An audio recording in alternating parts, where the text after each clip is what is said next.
pegar ela, faz assim. Aqui, Jeová, assim, ó. Jeová, a sombra dela, na sua mão assim, cara. Só a sombra da mão. Parece que ela tá com o rabo machucado, Jeová. Tá não. Tá ali, ó, tá sangrando. Tá? Será que é gente que deu pancada nela? Não é possível.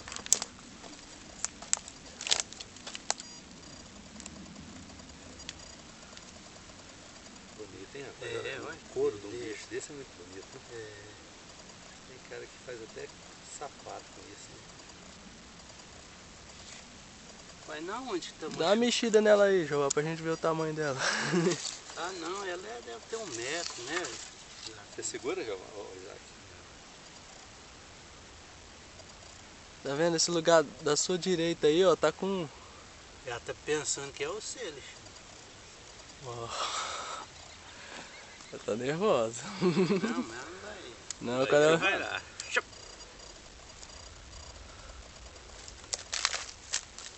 É o suaba. Vai ser assim. Tá, já quer esconder já.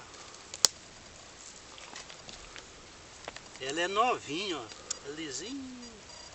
Jeová, não facilita não, rapaz. Não, Ela aí, assim não tem problema. O problema é quando ela encolhe o pescoço. É. Aí... ela tá movimentando. Ela vai no seu rumo. Ah, é novinha, né, Isaac? Ó. Rapaz, até que ele sai daí, ele tá com o pé machucado. Vai logo no pé machucado. Tá filmando? Tô filmando. Ó. É mais de metro, né, Isaac? Até. Um metro. Tá. Eu falei quanto? 4 metros? É. Depois você deixa eu falar grande, senão o Alexandre não veio. De largura pelo menos, né? Aí que beleza. Ó.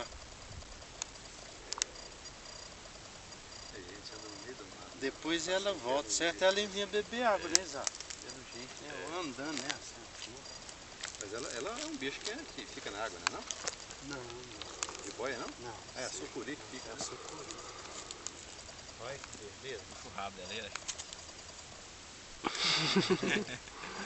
Se puxar ela vai. Volta. Ela vai embora. Ó. Vai defender o rabo, né? Pera aí. Meu rabo não. É, no rabo não. Ó, tá vendo como é que ela voltou pra ver o que é, né?